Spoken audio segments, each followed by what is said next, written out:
ஆசை ஆசையாயிருக்கிறதே இது போல் வாழ்ந்திடவே.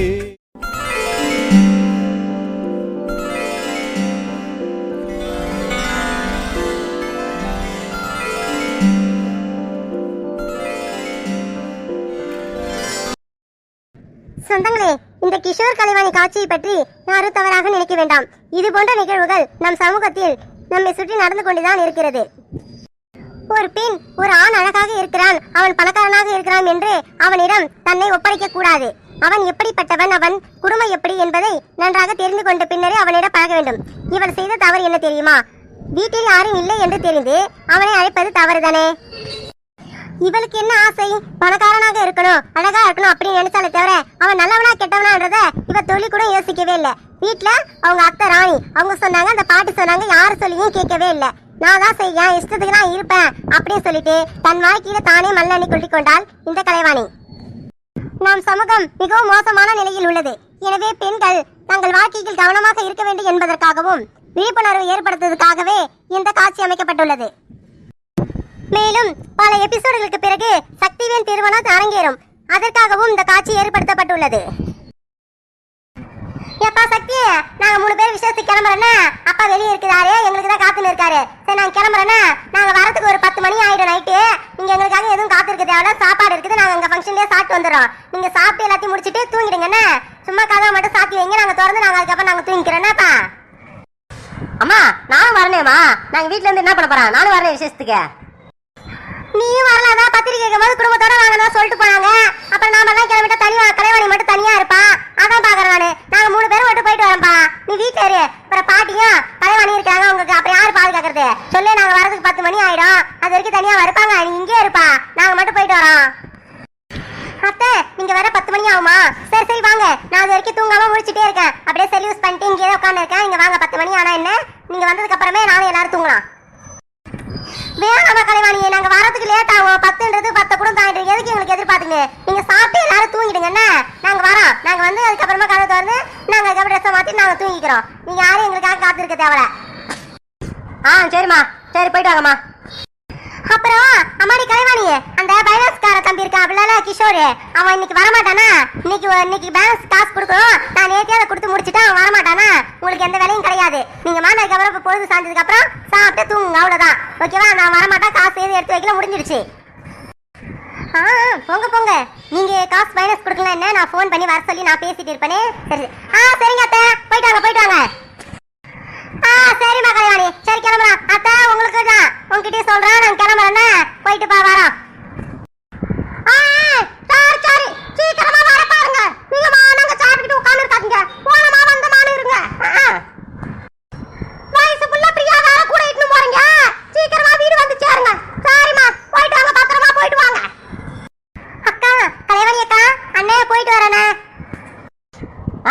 போயிட்டு வாமா தங்கச்சி, போயிட்டு வா. சரி பிரியா, போயிட்டு வா போயிட்டு வா. எப்பா சக்தி, சரியா எனக்கு பக்கத்து தெருவுல ஒரு வேலை ஒண்ணு இருக்குது, நான் போயிட்டு வரேன்னா வீட்டுல பத்திரமா இருங்க. நான் போயிட்டு உடனே வந்துருவேன். பாட்டி எங்க பாட்டி கிளம்புறீங்க? நீங்க வீட்டுல இருங்க. இப்ப எனக்கு ஒரு வேலை இருக்கு, நான் வெளியே கிளம்பலாம் பாக்கலாம். நீங்க கிளம்புறீங்க, அப்புறம் கலைவாணி மட்டும் தனியா இருப்பா. இருங்க பாட்டி, நான் போயிட்டு வரேன். எங்க இருந்தாலும் அதுக்கப்புறம் போங்க. நீங்க என்ன உங்களுக்கு வேலை, நீங்க இருங்க. உனக்கு என்னடா முக்கியமான வேலை இருக்குது? எனக்கு தான் முக்கியமான வேலை இருக்குது. நான் போயிட்டு 1 மணி நேரத்துல வந்துருவேன். நானு இங்க எங்கேயும் போகாத. 1 மணி நேரமா? சரிங்க பாட்டி, போயிட்டு உடனே வந்துடுன்னா எனக்கு வெளியே ஒரு வேலையா இருக்கு, நான் போகணும். நானு நீங்க வர வரைக்கும் நான் ரொம்ப நேரம் காத்து இருக்க மாட்டேன். நீங்க உடனே வந்துடுன்னா. சரிப்பா சரிப்பா, வரேன். மாமா இந்த பொழுது சாய போகுது, இன்னும் கொஞ்ச நேரத்துல 6 மணி ஆக போகுது, இருட்ட போகுது. இப்ப எங்க மாமா போறீங்க? அதுவா கலைவாணியே, ஒன்னும் சாயந்தரத்துக்கு மேல எனக்கு எதுவும் வேலை இருக்காதான். இன்னைக்கு என்னோட ஃப்ரெண்டுக்கு பர்த்டே, அதான் பார்ட்டி வச்சிருக்கானுவ. சும்மா அதை போயிட்டு கேக் வெட்டிட்டு கொண்டாடிட்டு வரலான்னு பாக்குறேன். அதுக்குள்ள என்னன்னா பாட்டி வெளியே கிளம்புறாங்க. என்னடா இது. சரி நான் பாட்டி வந்ததுக்கு அப்புறமே கிளம்புறேன். மாமா நீங்க கிளம்புறதுனால கிளம்புங்க, பாட்டி தான் இன்னும் 1 மணி நேரத்துல வர சொல்லிருக்காங்களா. இதுல என்ன இருக்கு? இங்க என்ன எனக்கு பையன் கிராமத்துல. நீங்க போவாங்க, நீங்க அப்படி இப்படி கிளம்பி போகிறதுக்கு சரியா இருக்கும். அப்புறம் அங்க எல்லாம் எதிர்பார்த்துட்டு இருப்பாங்க உங்களா. நீங்க கிளம்புங்க மாமா. அப்படியா சொல்றேன்? இல்ல உன்னை தனியா விட்டு போகணும், அதான் யோசிக்கிறேன் நானு. சரி சரி, வீட்டுக்குள்ள பத்திரமா இருனா. நீ டாப்பால் போட்டுக்க கதவை. அதுக்கப்புறம் பாட்டி வந்து கூப்பிட்டதுக்கு அப்புறம் சொல்லனா திறந்து போடாத கதவை. சரி நான் கிளம்பி போறேன். சரிங்க மாமா. அப்புறம் வீட்டுல இருந்து ஒரு வழி எல்லாரும் கிளம்பிட்டாங்க. சரி சரி, இதான் சரியான நேரம். கிஷோருக்கு ஃபோன் பண்ணி வர சொல்லி இங்க ஜாலியா ஃப்ரீயா பேசிட்டே இருக்கலாம். அன்னைக்கு ஹோட்டலுக்கு போனப்ப கூட அந்த அளவுக்கு பேச முடியல, இன்னைக்கு ஜாலியா பேச வேண்டியதான். நான் பேசுறதுல என்ன வந்து கிஷோருக்கு ரொம்ப ரொம்ப பிடிக்கணும். கட்டினா என்னதான் கட்டிப்பேன்னு அவர் சொல்லணும். அந்த அளவுக்கு ஜாலியா என்னோட பர்சனல் விஷயம் எல்லாத்தையும் பத்தி பேச வேண்டியதான். கிஷோர் வாங்க. கிஷோர், என்ன கையில மேங்க ஜூஸ் யாருக்கு வாங்கிட்டு வந்திருக்கீங்க? கலைவாணி, உனக்கு தான். என்ன ஃபோன் பண்ணி வீட்டில் யாரும் இல்லைன்னு சொல்லி கூப்பிட்டேன். நான் வந்து நீ ஃபோன் பண்ணப்பலாம் அங்கே ஒரு கடையில் இருந்தேன் நான். சரி அப்படியே இந்த ஜூஸ் வாங்கிட்டு வருவேன்னு வந்தேன். ஏன் யாரும் வீட்டில் இல்லை? கிஷோர், வீட்ல யாரும் இல்ல. அதே நேத்து அத்தை சொல்லியிருப்பாங்களே உங்ககிட்ட, ஒரு ஃபங்க்ஷனுக்கு போறோம் சொல்லி உங்ககிட்ட சொல்லல? இதே பைனான்ஸ்லாம் நேத்தே முடிச்சிட்டாங்களாமே. ஆமா, பைனான்ஸ்லாம் நேற்று முடிச்சிட்டாங்களா சொன்னாங்க. அவங்க வீட்டுக்காரு அவங்க பொண்ணு 3 பேர் கிளம்புறோம்னாங்க. உங்க பாட்டி உங்க மாமா எல்லாம் வீட்டுல தானே இருப்பாங்கன்னு சொன்னாங்க. அவங்களும் இல்லையா? அவங்களும் கிளம்பிட்டாங்களா? இல்ல இல்ல, அவங்களாம் கிளம்பல, அவங்களாம் வீட்டுல தான் இருக்காங்க. எங்க பாட்டி வந்து ஏதோ வேலையா இருக்காங்க, வேலைன்னு சொல்லிட்டு பக்கத்து தெரு வரைக்கும் போயிருக்காங்க. எங்க மாமா வந்து ஏதோ அவங்க ஃப்ரெண்டுக்கு வந்து பர்த்டே அன்னைக்கு அதுக்காக பார்ட்டி வச்சிருக்காங்க சொல்லிட்டு போயிருக்காரு. அதான் வீட்டுல யாருமே இல்ல, அதான் ஃப்ரீயா பேசலாம் தான் உங்களை வர சொன்னேன். ஓ, வீட்டுல யாரும் இல்லையா? பரவாயில்ல பரவாயில்ல. நான் கூட அந்த பாட்டி எப்படி சமாளிக்கிறதுன்னு நினைச்சேன். சரி கல்யாணி, அப்புறம் என்ன? சரி பேசலாம், உங்க பாட்டி வர வரைக்கும் பேசலாம். கிஷோர், நீங்க ஷர்ட் பேண்ட் போட்டு வரீங்களா, அதுலயும் அழகா இருக்கீங்க. இப்ப இந்த ட்ரெஸ்லயும் சூப்பரா இருக்கீங்க கிஷோர். இவளுக்கு வேலையே கிடையாது. எப்ப பார்த்தாலும் அழகா இருக்கீங்க அழகா இருக்கீங்க. அழகா தான் இருக்கு, அதுக்கு என்ன இப்ப அதை வேற சொல்லிக்கிட்டு. நீ தான் அழகா இருக்க கலைவாணி. ஜாவடி பாவாடை சூப்பரா இருக்கு. ரோஸு நீ தான் அழகா இருக்க. அட போங்க கிஷோர், நீங்க அழகா இருக்குன்னு சொல்றீங்களே தவிர என்ன நீங்க கல்யாணம் பண்ணிக்கிறேன்னு சொல்லவே மாட்டீங்களே. நீங்க பேசுறது வந்து என்ன கல்யாணம் பண்ணிக்கணும் உங்களுக்கு விருப்பமே இல்லாத மாதிரி தான் இருக்குது. சும்மா என்கிட்ட நீங்க பேசுற மாதிரி தெரியுது. ஆனா எனக்கு வந்து உங்களை கல்யாணம் பண்ணிக்கணும் 100% ஆசையா இருக்கு. ஆனா நீங்க வந்து ஓகேவே சொல்ல மாட்டீங்க. இதுதான் பேசுறீங்க, எங்க அப்பா அம்மா கிட்ட சொல்றீங்க. ஆனா உங்களோட விருப்பத்தையே சொல்ல மாட்டீங்க. விருப்பம் தானே கலைவாணி. சரி சொல்லிட்டா போச்சு, இதுல என்ன இருக்கு? எனக்கு சொல்லணும்னா கொஞ்சம் நேரம் ஆகும், எல்லாத்தையும் பொறுமையா பேசணும். டக்கு டக்குன்னு என்னால பேச முடியாது. அதனாலதான் சொன்னேன். சரி ஏதோ உட்காரதுக்கு பாய் இல்ல சேர் ஏதோ எடுத்துட்டு வாயா. இந்த ஜூஸ் உனக்கு தான் வாங்கிட்டு வந்தா அப்படி. சரி சரி, உட்காந்துட்டே பேசலாம். இருங்க, எங்க மாமா ரூம்ல பாயில சேர் ஏதாவது இருந்தா எடுத்துட்டு வரேன். ஜூஸ் எல்லாம் நீங்க குடிங்க, எனக்கு வேண்டாம். அட என்ன கலைவாணி இது? நம்ம உட்காந்து பேசிட்டே குடிக்கலாம் தான் வாங்கிட்டு வந்தேன், வேணான்ற. நானே இவ்வளோ ஒருத்தருக்கு குடிக்கிறது. நீ கொஞ்சம் குடிச்சிட்டு குடு கலைவாணி. நீ நான் அப்புறம் குடிச்சிக்கிட்டே பேசுறேன். இந்தா நம்ம 2 பேருக்கு தான் வாங்கிட்டு வந்தேன். நம்ம 2 பேருக்கு தான் வாங்கிட்டு வந்தீங்களா? சரி சரி கொடுங்க, நான் கொஞ்சம் குடிச்சிட்டே தரேன். என்னால ரொம்ப குடிக்க முடியாது, கொஞ்சமா குடிச்சிட்டு தரேன், மீதி நீங்களே குடிங்க. சரி அதை கொடுங்க, நான் அப்படியே சேர் எடுத்துட்டு வரேன் குடிச்சிட்டு. சரி கலைவாணி, சரி போயிட்டு சேர் எடுத்துட்டு வா. உங்க பாட்டி வந்துட போறாங்க. ஏதாவது அவங்க வந்தாங்கன்னா நான் கிளம்பிட்டோன்னா நீ அதுக்குள்ள வா சீக்கிரம். அப்புறம் பேசிட்டு அப்புறம் கொஞ்சம் நேரமாவது பேசுவோம். உங்க பாட்டி எப்போ வருவாங்களோ தெரியாது. அப்புறம் வந்தாங்கன்னா திட்டுவாங்க. ஏன்னா பைனான்ஸும் முடிஞ்சு போச்சு, அப்புறம் ஏன்டா வந்தேன்னு திட்டுவாங்க. அப்புறம் உங்களுக்கு தான் பிரச்சனை ஆயிடும். சீக்கிரம் போயிட்டு வாங்க. கிஷோர், அந்த பாட்டி ஒண்ணு இப்போதைக்கு வர மாட்டாங்க, அவங்க வர லேட் ஆகும். அவங்க வந்தாங்கன்னா சரி நீங்க கிளம்பிடுங்கன்னா அதுக்குள்ள அவங்க வந்துட்டாங்கன்னா ஏன்னா பெரிய பிரச்சனை ஆக்கிடுவாங்க. அவங்க வர மாட்டாங்க, இருந்தாலும் அவங்க வர மாதிரி தெரிஞ்சதுன்னா சும்மா தான் வந்து சொல்லிட்டு அப்படியே வெளியே போயிடுங்க என்ன. சரி நான் அதுக்குள்ள சேர் எடுத்துட்டு வந்துடுறேன். சரி கலைவாணி. என்ன இந்த ஜூஸ் குடிச்சதுக்கு அப்புறம் ஒரே மயக்கமா வர மாதிரி இருக்கு. ஐயோ, ஜூஸ் ஒத்துக்கலையா? ஒண்ணுமே புரியலையே, மயக்கமா வருது. கொஞ்ச நேரம் வரைக்கும் நல்லா தானே இருந்தோம், இப்ப எப்படி தலை சுத்துது எனக்கு. ஐயோ, சரி கிஷோர் கிட்ட இன்னைக்கு பேச முடியாது போல. போயிட்டு நாளைக்கு வர சொல்லிட்டு அப்புறமா பேச வேண்டியதா. மயக்கம் வருது. ஐயோ, இதுக்கு மேல ஒரு அடி எடுத்து கூட வைக்க முடியல, தலை சுத்தி ஓந்துரும் போல. மயக்கம் ரொம்ப அதிகமா வருது.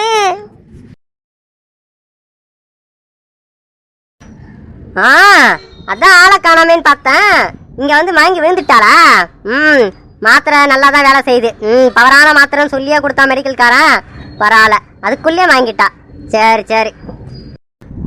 நான் எவ்வளோ விட்டு விலகணும் தான் நினைச்சேன். ஆனா கேட்டாளா இவ என்னதான் பிடிச்சிருக்கு, என்னதான் கல்யாணம் பண்ணிப்பான்னு ஒரே டார்ச்சல். சே, என்ன பண்றது, இவளோட விதி இந்த மாதிரி இருக்கு.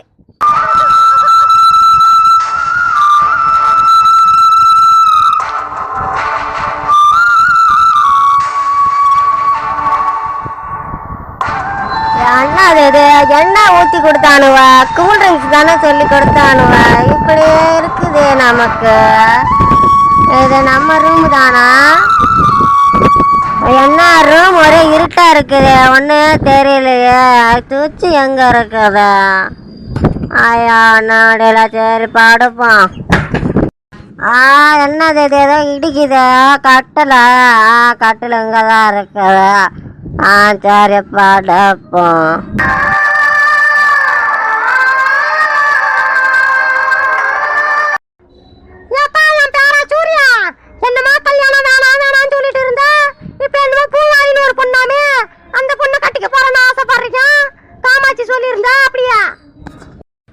ஆமாமா பாட்டி, அந்த பொண்ணு ஒரு நாள் நம்ம வீட்டுக்கு வந்திருந்தது. அது அந்த அவங்க வீட்டுக்கு போற பஸ்ஸை விட்டுருச்சுன்னு சொல்லிட்டு அங்க ஒரு ஃபங்க்ஷனுக்கு வந்திருந்தது. அப்ப அங்க இருந்து ஒரு நாள் நைட்டு வந்து அப்புறம் நம்ம வீட்டுல தான் தங்கி இருந்துட்டு மதியமா போச்சு. அதான் எனக்கு அந்த பொண்ணு மேல ஒரு ஆசை. அதான் அப்பா அம்மா கிட்ட சொன்னேன். சரி போய் பொண்ணு கேட்கலாம் அப்படின்னு சொல்லியிருக்காங்க. அப்பா கிட்ட நேத்து கூட பேசினேன். பதில் இன்னைக்கு சொல்றேன்னு சொல்லியிருந்தாரு. என்ன பதில் சொல்ல போறான்னு தெரியல. வந்து இங்க ஒரு நாள் தங்கி இருந்ததுன்னா உனக்கு அந்த பொண்ணு பிடிச்சு போச்சா? அப்படி என்ன அந்த பொண்ணு கிட்ட உனக்கு பிடிச்சிருந்தது? அந்த குடும்பத்தை பத்தி தெரியாம எதுவுமே தெரியாம எப்ப உனக்கு அந்த பொண்ணை பிடிச்சது? பாட்டி, எனக்கு அதெல்லாம் தெரியாது. எனக்கு பேசினா பழகினா அந்த பொண்ணு நம்ம எல்லாருக்கிட்டையும் நல்லபடியா நடந்துக்குச்சு. என்கிட்டயும் நல்லபடியா பேசிச்சு, ஜாலியா பேசிச்சு. எல்லா வேலையும் நம்ம இந்த மாதிரி வேற ஒரு வீடுலாம் நினைக்கல, அவங்க வீடு மாதிரியே நினைச்சு பேசிச்சு. எல்லாமே எனக்கு பிடிச்சிருந்தது பாட்டி, அவ்வளவுதான். சரிடா, சரி சரி, அந்த குடும்பத்தை பத்தி சொல்லலாம் பாக்கும். எப்படி ஆப்பட்ட குடும்பம் அது? அந்த பொண்ணு வீட்டுல ஒரே பொண்ணா? என்ன ஊரு ஏது சொல்லு பாக்கும். பாட்டி, பூமாரிக்கு கூட பிறந்தவங்கன்னு பார்த்தா ஒரு அண்ணன் ஒண்ணு இருக்காங்க, அக்கா ஒருத்தி இருக்காங்க, அவ்வளவுதான். மொத்தம் 3 பேரு. அப்புறம் என்ன, அவங்க அப்பாவும் அவங்க அண்ணனும் வெளிநாட்டுல வேலை செய்யறாங்க. அவங்க அம்மாவும் அந்த பொண்ணு பூமாரி வந்து அவங்க அத்தை வீட்டுல இருக்காங்க. அந்த அக்கா சொன்னால அவங்க வந்து அவங்க அத்தை அவங்க மாமாவே வந்து கட்டிக்கிட்டாங்க. அவங்க வீட்டுல தான் இவங்களும் இருக்காங்க. வேற என்ன சொல்றது, நல்ல குடும்பம் தான்.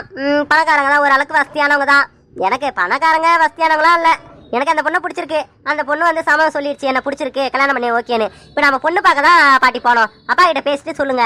அப்பா தானே எதுவும் பதில் சொல்லாம இருக்காரு. அப்புறம் என்ன மாப்பிள்ள, அதான் உன் பையன் சொல்லிட்டானே, என்ன அந்த பொண்ணை தான் கட்டிப்பன்னு சொல்றானா? அப்புறம் என்ன நீ தான் சம்மதிக்க மாட்டாளாமே? காமாட்சி சொல்லியிருந்தா. உங்களுக்கு என்ன மாப்பிள்ள பிரச்சனை? அத்தை, பிரச்சனைலாம் இருந்ததுதான். இப்ப எந்த பிரச்சனையும் இல்ல. பொண்ணு பார்க்க போலாம். எப்ப போறீங்களா? போயிட்டு பாத்துட்டு வாங்க. என்ன என்ன நடக்குதுங்க? அத்தையும் மருமகனும் என்ன பேசிட்டு இருக்கீங்க? வா வா காமாட்சி, வா வா. அந்த சூர்யா சொல்லியிருந்தால நீ தான் சொன்னிய, என்னமோ பூமாரின்னு ஒரு பையனை விரும்புறான் அப்படின்னு சொன்னிய. அதை பத்தி தான் பேசிட்டு இருக்கிற மாப்பிள்ள கிட்ட. என்னமோ அந்த பொண்ணு வேணான்னு சொல்லியிருந்தால அதான் என்ன காரணம் கேட்டுனுக்குறான். உட்காரு மாப்பிள்ள. என்ன நீங்க பொண்ணு பார்க்க போலாம் வாங்கன்னு சொல்லுவீங்கன்னு பார்த்தா போயிட்டு பாத்துட்டு வாங்கன்றீங்க. ஏன் நீங்க வரலையா? அத்தை, ஏன் எல்லாரும் போய்கிட்டு? நான் அந்த பொண்ணை பாத்துருக்கேன், நம்ம வீட்டுக்கு வந்திருக்கேன். நல்ல பொண்ணு தான், எனக்கு எந்த பிரச்சனையும் கிடையாது. அப்புறம் நான் பாக்குறது நீங்க வீடு, அந்த பொண்ணோட அப்பா அம்மா யார் என்னன்றதெல்லாம் போயிட்டு பாத்துட்டாங்க. அப்புறம் அப்பா மட்டும் இங்க இருக்காரு, அவருக்கு ஏதாவது வயசானவரா இருக்காரு, அவருக்கு ஏதாவது மாத்திரை கொடுக்கணும், சாப்பாடு கொடுக்கணும். அதான் நான் அவரை பாத்துக்கிறேன். நீங்க எல்லாம் போய் பாத்துட்டு வாங்க பொண்ணு பாக்க. மாப்பிள்ள, இது என்ன இது பதில்? இது அங்க போனா எல்லாரும் எங்க தானே கேட்பாங்க. மாப்பிள்ளையோட அப்பா இல்லாம என்னத்த போய் பாக்குறது? வாங்க மாப்பிள்ள, உங்க அப்பா எல்லாரும் போவாங்க. சாமதி அம்மா, என்னால வர முடியாதுமா. ஐயோ, இந்த பஸ்ல எல்லாம் ஏறி என்னால இறங்கி வர முடியாது. நான் பார்த்து என்ன பண்ண போறேன்? வயசானவனா இருக்க நான் என்னத்த பார்த்து என்ன பண்ண போறேன்? அவன் வாழ்க்கையாச்சு, அவன் எப்படி இருக்க பொண்ணு நீங்க எல்லாம் போய் பார்த்துட்டு வாங்க சம்மந்தி. நான் எதுக்கு? என் கூட ரங்கநாதன் இங்கே இருக்கட்டும், நீங்க எல்லாம் போயிட்டு வாங்க. சூர்யா, அப்புறம் என்னடா, அவங்க தாத்தாவும் உங்க அப்பாவும் வரலையா? சரி, நாம எல்லாம் போய் பார்த்துட்டு வரலாமா? ஓகே பாட்டி, ஓகே ஓகே, நாளைக்கே போலாம். நான் இப்பவே ஆபீஸ்க்கு லீவ் சொல்லிடுறேன். ஆடா, இங்க பாரு, பொண்ணு பார்க்க போலாம்னு என்ன ஒரு சந்தோஷம். சரி சரி, சொல்லு சொல்லு காமாட்சி. அப்புறம் என்ன, மாப்பிளையும் சம்மந்தியும் வரலன்றாங்க. நாம மட்டும் போயிட்டு பொண்ணு பார்த்துட்டு வரலாமா? சரிம்மா சரிம்மா, நீ வந்திருக்க நேரம் நல்ல நேரமா இருக்குது. நல்ல நேரத்துல தான் நீ வந்திருக்க. சரிம்மா, நாளைக்கு நாம போயிட்டு வரலாம் 3 பேரும். அம்மா, நம்ம நீ, நானு, சூர்யா, அப்புறம் மணிமேகலை 4 பேரும் போயிட்டு வருவோம். காமாட்சியா? மணிமேகலை வேணாம் வேணாம், அவதான் காலேஜுக்கு போறாளா, அதனால காலேஜ் போட்டோம். வயசு பொண்ணெல்லாம் அங்கெல்லாம் இட்டுன்னு போக கூடாது. நாம 3 பேரும் போயிட்டு வருவோம். என்ன அப்படியாம்மா சொல்ற? சரி, அவளும் வரேன்னு சொல்லுவா. சரிம்மா, சரி, நாம 3 பேர் மட்டும் போயிட்டு வருவோம். சரி, அப்புறம் என்ன, வா சீக்கிரமா தூங்குவோம்னா அப்பதான் காலைல எல்லா வேலையும் முடிச்சுட்டு கிளம்ப முடியும். உள்ள சாப்பாடு செஞ்சுட்டியா? சாப்பிடலாமா? சாப்பாடுலாம் செஞ்சுட்டமா. உங்களை சாப்பிடுறதா கூப்பிடலான்னு வந்தா. சரி, இந்த பொண்ணு பாக்குறத பத்தி பேசினீங்களே தான் உட்காந்துட்டேன். எழுந்திரிச்சு வாமா, சாப்பிடலாம். சூர்யா, வாடா, போய் சாப்பிட்டுட்டு தூங்குவோம். வா, காலைல வந்து போகணும்ல, வா எழுந்திரிச்சு வா. ரங்கநாதா, குலதெய்வத்துக்கு மேல பாரத்தை போட்டுட்டு இந்த கல்யாண ஏற்பாட தொடங்கிட்டோம். என்ன நடக்க போதோ தெரியல ரங்கநாதா. அப்பா, அதான் சாமி கிட்ட கேட்டு தானே முடிவு எடுத்திருக்கிறோம். அப்புறம் என்ன, சாமி எல்லாத்தையும் பாத்துக்கும்பா. நம்ம எந்த கவலையும் பட தேவையில்ல. பொண்ணு தானே பார்க்க போறாங்க, போயிட்டு வரட்டப்பா. நிச்சயதார்த்தம் அதெல்லாம் வரப்ப என்ன நடக்குதோ பாத்துக்கலாம்ப்பா. ராணி அப்புறம் ஏன்டி நிக்கிற? போ போயிட்டு சாரியை மாத்திட்டு வா. இங்கே எல்லாரும் படுத்து தூங்குவோம். மணி பாரு 11 ஆகுது. காலைல அப்புறம் எந்திரிச்சு வேலைலாம் செய்யறது இல்லையா? போங்க போங்க. பிரியா போவா, போயிட்டு ட்ரெஸ் மாத்திட்டு போ. ஏங்க உங்க அம்மா என்ன இங்க படுத்துன்னு இருக்காங்க? சாப்பிட்டாங்களா இல்லையான்னு தெரியல. இங்க வந்து படுத்து உள்ள தானே படுப்பாங்க, ஏன் இங்க படுத்துன்னு இருக்காங்க? ஒருவேளை வீட்டுல யாருமே இல்லன்றதுனால இங்க காத்தோட்டமா படுக்கலாம்னு படுத்திருப்பாங்க. நீங்க போங்க, போயிட்டு சீக்கிரம் வந்து படுங்க. வாங்க, பாயெல்லாம் எடுத்துக்கிட்டே வாங்க படுக்கலாம். அம்மா நானே ட்ரெஸ் மாத்திட்டு என் ரூம்ல போய் தூங்குறேம்மா. ஏன்டி பிரியா அங்கேயா போய் தூங்க போற? அங்க கலைவாணி தூங்கிட்டு இருப்பாடி, அவளை போய் எழுப்ப வேணா விடு. அவள் டாப்பால் போட்டு தூங்கிட்டு இருப்பா, அவளை போய் எழுப்பிக்கினு. அப்ப நான் எங்க தூங்குறது? இங்கேயா தூங்குறது? நானு இங்க கொசுலாம் கிடைக்குங்க, ஃபேன் கூட இல்ல, நான் இங்கெல்லாம் தூங்க மாட்டேன். ஏன்டி பிரியா இன்னைக்கு ஒரு நாள் தானே உன்னை தூங்க சொல்ற, தினமும் தூங்க சொல்றேன் நானு. அவன் இன்னும் ஒரு 2-3 நாள் இருப்பாளோ என்னவோ தெரியல, ஊருக்கு கிளம்பிடுவா. அதுக்கப்புறம் நீ ஒரு ரூம்லயே தூங்கு. அவங்க இருக்கிறதுனால தானே ஒரு ரூம்ல தூங்குறா, வேற எங்கேயும் இடம் கிடையாது. அப்புறம் ஃபேன் காத்து, அதனால சரின்ட்டு அவ அங்க தூங்குறா. இன்னைக்கு ஒரு நாள் அவ தூக்கத்துக்கு எடுக்க வேண்டாண்டி, இங்கே படி என் கூடிய அம்மா பக்கத்திலே படு. ஏமா பிரியா, ஏமா இங்கே படுத்து தூங்கு. அந்த பொண்ணுதான் உள்ளார தூங்குறாள, ஏன் அவளை போய் எழுப்பிக்கிட்டு இங்கே படு என் கூடிய.